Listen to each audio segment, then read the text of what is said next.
sa AFP, paano nyo daw po nakilala yung 18? 18 po ba talaga or may dagdag pa? Yung 18 po na ito, ah 16 ang mga former Marines, dalawa ang dating Philippine Army or connected sa Philippine Army, no? Kasi yung isa diyan, Philippine Army, yung isa reservist ng Philippine Army. Pero ang Mm-mm. importante dito ay lahat sila nagtrabaho kay Saldico. Mm-mm. I think they are missing the point. At Mm-mm. doon sa 16, meron silang sinasabi na apat daw ay dishonorably discharged, no? Opo. Mm-mm. Pero hindi ko alam, ang alam ko merong isa lang na dishonorably discharged at Mm-mm. injustice pa ang nangyari sa kanya. Yung Mm-mm. sinasabi nilang dishonorably discharged, Marge, ay Opo. kasama ito noon sa Philippine contingent sa United Nations Peacekeeping Force sa ibang bansa, no? At Mm-mm. na-assign siya sa kusina ng mga kasundaluhan doon. At tinawagan siya ng kanyang opisyal sa Armed Forces of the Philippines Mm-mm. na sabi, may mga minsan kasing bumibisita dito sa quarters ko, pwede bang magdala ka ng pagkain dito? At nagdala naman dahil inutusan siya ng kanyang opisyal.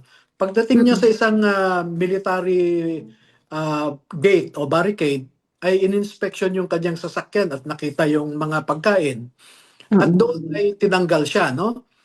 At pinauwi dito sa Pilipinas, nagkaroon siya ng kaso, inimbestigahan, at ang recommendation ng mga nag-imbestiga ay demotion. Yung Mm-mm. official na nag-utos sa kanya, wala man lang sinabi. Mm-mm. At kalaunan, ang naging desisyon ng ng pamunuan ng Armed Forces ay tanggalin siya dishonorably. Mm-mm. Sino ho ba ang mas dishonorable? Yung opisyal na nag-utos na hindi man lang niya pinanindigan ang utos niya at prinotektahan ang kanyang tao? O ang yung Mm-mm. naging biktima ng kanyang Mm-mm. utos na magdala ng pagkain sa kanyang quarters? Mm-mm. Mm. Dito naman po sa dishonorably discharged nga pala yung isa, no? Yung dalawa pong Philippine Army, active pa po sila? Hindi na, retirado na. Retired din. Ano pong pinakamataas na ranggo ng mga dating Marines at saka I think sundalo?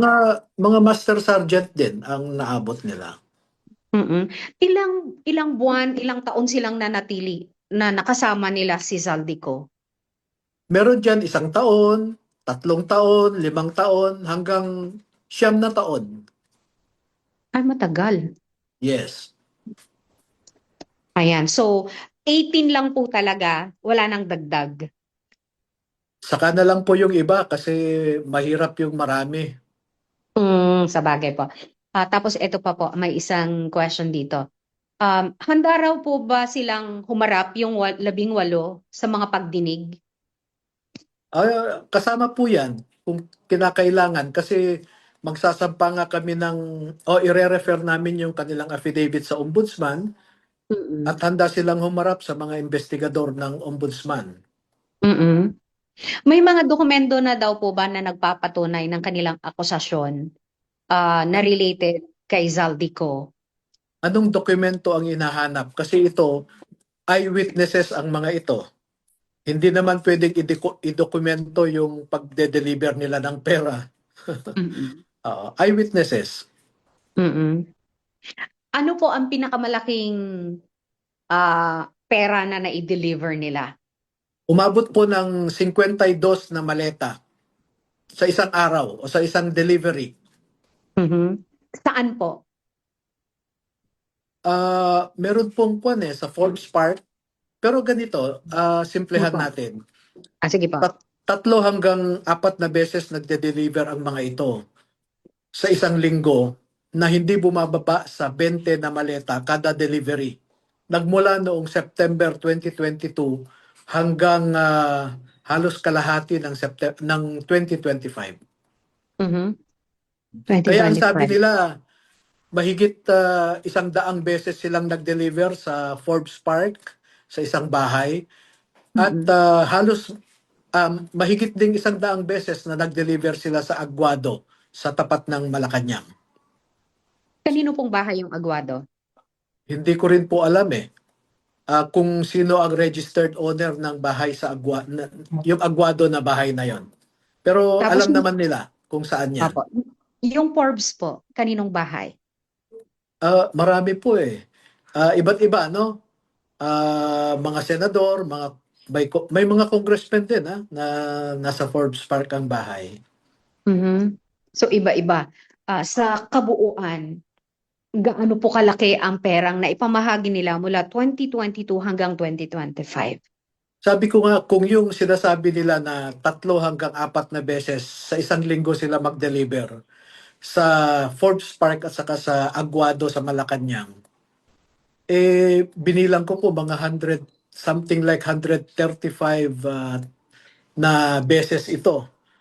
At kung Mm-mm. hindi bumababa sa 20 na maleta, ay aabot talaga ito ng 800, sabi ko nga, around 805 billion pesos yan. Ang laki. Oo. Sa 2 buwan lang yan, yung isang bahay sa Forbes saka sa Saka Malacanang. sa Malacanang. Paano yung mga paisa-isa, padala-dalawa, palima-limang maleta na pupunta sa ibang mambabatas at saka sa ibang mga tao, katulad sa Mm-mm. ibang media operators na sinasabi nila, yung Mm-mm. pupunta sa isang troll farm dyan sa isang building sa Makati. Isipin Mm-mm. mo yung troll farm na yan, 3 palapag ang ino-occupy nila, no? So marami. Sabi ko nga, baka umabot ng trilyon itong na-deliver din nila. Opo. May pahayag nga pala si dating Senador Trillanes na kasinungalingan daw po yung sinasabi ng mga Marines at kakasuhan daw niya, babalikan daw niya kayo. Hindi, ang sabi niya, hahabulin niya kami. Opo. O, hindi naman kami tatakbo. Hindi niya kami kailangang habulin. Hintayin namin yung isasampa niyang kaso. No? Mhm. Normal naman yan. Normal naman. Itiniming daw po nyo sa pagdinig sa ICC ang paglabas nyo para ma-divert yung attention sa inyo. Ano po ang reaction nyo doon? Naku, yung issue ng timing na yan, ano ba ang tamang timing? Oo, kasi ako naman, kailangan ko ring i-vet yung mga sinasabi nila. Mm-mm. Oo, so nagkaroon ako ng maraming pagpupulong sa kanila. Minsan, Mm-mm. dala-dalawa, isa-isa, lima-lima, at matagal na proseso, no? Kailangan ko ring itanong sa iba yung mga sinasabi nila. At nung satisfied naman ako na consistent naman sila sa mga explanation, ay saka ko lang finalize ang kanilang affidavit. At nung Mm-mm. final na, ay nag-arrange na ako ng pagpapanotaryo. Mm-mm. Oo. So, ganun po. Pagkatapos manotaryuhan, ay ibinahagi na namin sa ating mga kababayan dahil sabi ko nga ay sa ngayon kasi ay mahirap pagkatiwalaan na ang ating mga institusyon, no? Medyo mahina na ang ating mga institusyon pagdating sa